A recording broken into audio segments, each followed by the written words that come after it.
So bakit ka nag-front row? Nasagot ko na yun. Actually, nung simula, hindi ko alam ba't ako nag-join. Hindi ko rin alam na gagawin ko to. Una kasi na-invite lang naman ako, sabi sa akin na extra income. Syempre nakita ko yung kagandahan ng business. Para at least maramdaman ng pamilya ko yung masayang buhay. Gusto ko may mapatunayan sa sarili ko, sa parents ko, sa mga tao. Akala ko kasi wala na mangyayari sa akin eh. Honestly, hindi ko talaga alam kung totoo siya or hindi. Hindi naman ako nagandahan talaga nung sa simula eh. Nainggit lang siguro ako sa kanila kasi they were getting the things that I always dreamed of. Credible yung mga may-ari. Pangalawa, lahat ng maganda sa isang ganito klase negosyo, kinuha na nila. And pangatlo, we're more than members, we're like brothers and sisters in the front row. Unang-una, ang laki ng pwede kong kitain. Nakita ko yung chance na hindi ko mahanap sa labas. Naging empleyado ako, 3 taon, wala naman nangyari. Nag-work na rin kasi ako dati sa Mitsubishi, ahente ako ng kotse. So mahirap kasi benta ka ng benta pero yung income mo maliit. Hindi mo nakukuha yung mga pangarap mo. Dito nagising ako, sabi ko lahat ng tao pala may chance. And nung ino-orient ako, nakita ko, nagpa-flash sa isip ko yung lahat ng mga bagay na gusto ko makuha. Out of curiosity siguro, tsaka gusto ko mapatunayan kung totoo nga talaga na kumikita ng gano'n. Sabi ko nga, hindi mo naman malalaman yan kung gaano pa yung kaganda kung hindi mo susubukan. Parang pagkain, sabi nga nila barbecue, bigyan kitang barbecue, hindi mo malaman kung gaano kasarap pag hindi mo titikman. Pero dito pagka ginawa mo to, ibang klase reward din. Dito sa front row, marami akong natutunan. Katulad yan, paunti-unti na susuportahan ko na sarili ko, tudungan ko yung magulang ko, nagagawa ko na yung mga bagay na gusto kong gawin, which is alam ko maraming tao hindi na-experience yun eh, hindi nagagawa. Katulad ko dito sa front row, na-enjoy ko yung buhay ko.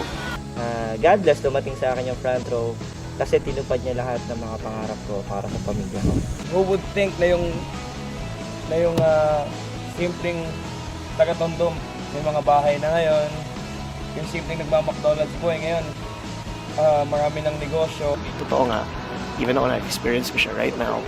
So ganun pala siya kaganda. At my young age, hindi ko akalain na makukuha ko siya unti-unti. Kaya ako ginagawa front row para makuha pangarap ko, makatulong sa magulang ko, sa pamilya ko, sa ibang tao, na never kong naisip na mangyayari sa akin. Hindi mapaliwanag kung anong feeling pa nag-front row eh. Kumikita ka na malaki at the same time you're helping other people to reach their own dreams. So parang ang sarap lang ng feeling na nakakatulong ka pa sa sarili mo. Goal mo na is bumago ng buhay ng tao eh. Hindi mo magagawa yun sa pagiging empleyado. Hindi mo yun magagawa sa normal na buhay. Hindi lang ikaw yung mayaman, hindi lang ikaw yung nakakuha ng pangarap. At ang masarap niya, kasama ko yung mga tao din na katulad ko. Hindi naman kasi lahat ng tao nakakakita ng ganitong opportunity eh. Swerte nyo nga eh, lalo na yung mga nanonood nito ngayon, nakakita mo na yung opportunity. Siguro ngayon, kung di ako nag-front row, malamang pagod pa rin ako sa pagtatrabaho. So malamang hanggang ngayon, hindi ko pa mabigyan ng magandang buhay yung pamilya ko. Siguro, nurse na nagtatrabaho sa abroad. Kung walang front row ngayon, malamang nasa abroad na ako. Siguro nasa London ako. Tingin ko ang buhay ko ngayon, empleyado. Pagka-graduate, magtatrabaho sa isang kumpanya, empleyado, walang sure na success. So, kaya napaka-thankful ako na nakita ko to at sinubukan ko talaga siya.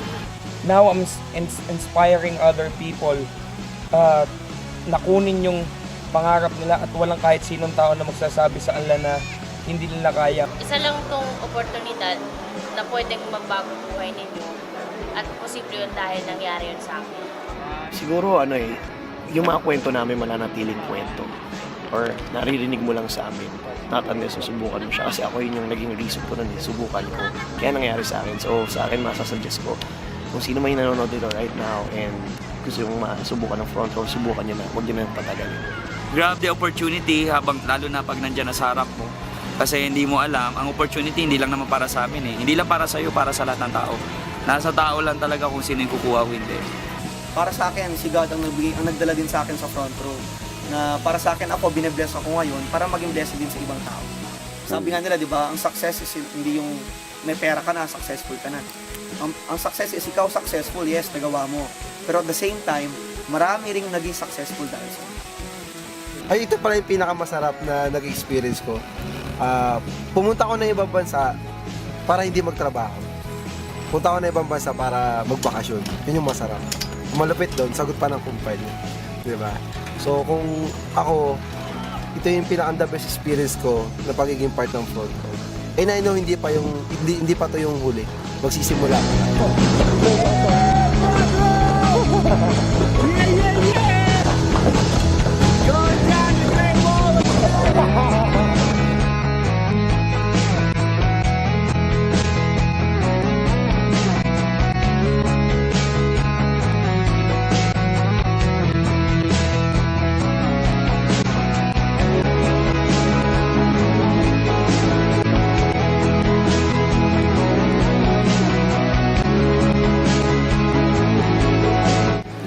Alam mo, dapat ano yun?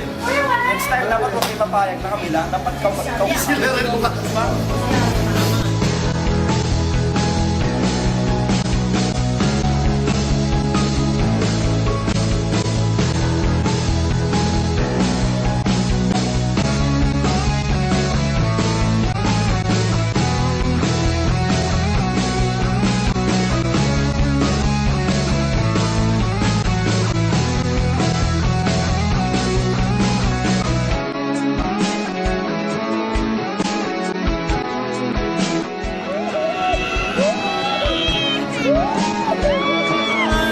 Sa inyo gawin ninyo, kung nagawa ko, paano naman?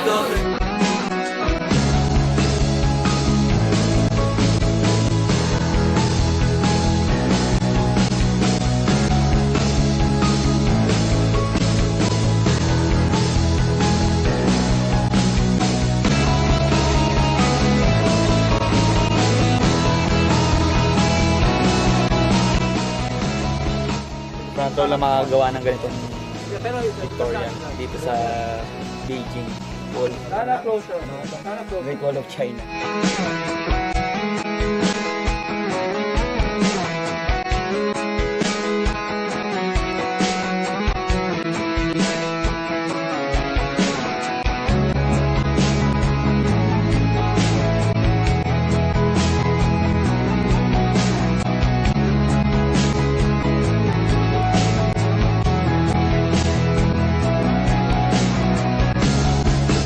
You know what they say? You've never been to China at all if you've never been to Great Wall.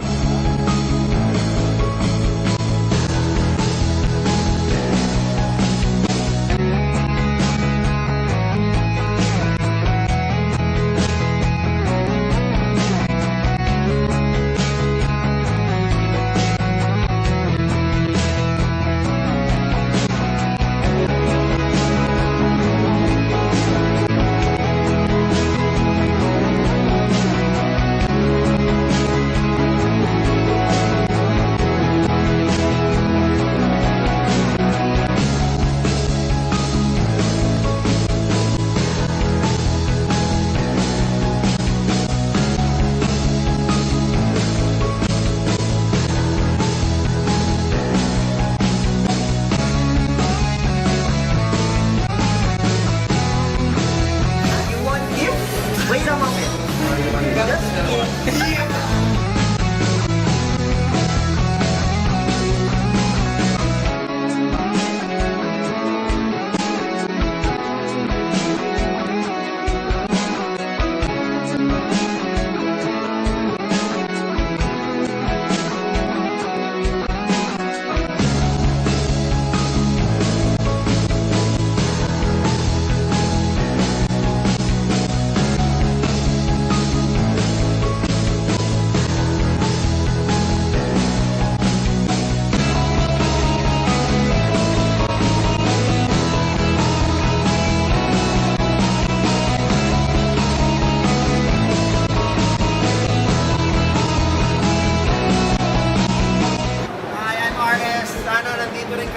para magkasama naman tayo next time. Sa Singapore or Brazil, sama tayo ha. Bye! Hello! Sana next time kasama ka na dito, okay? See you sa front row. This is the bird's nest! Sama na ba? Ay, hayos!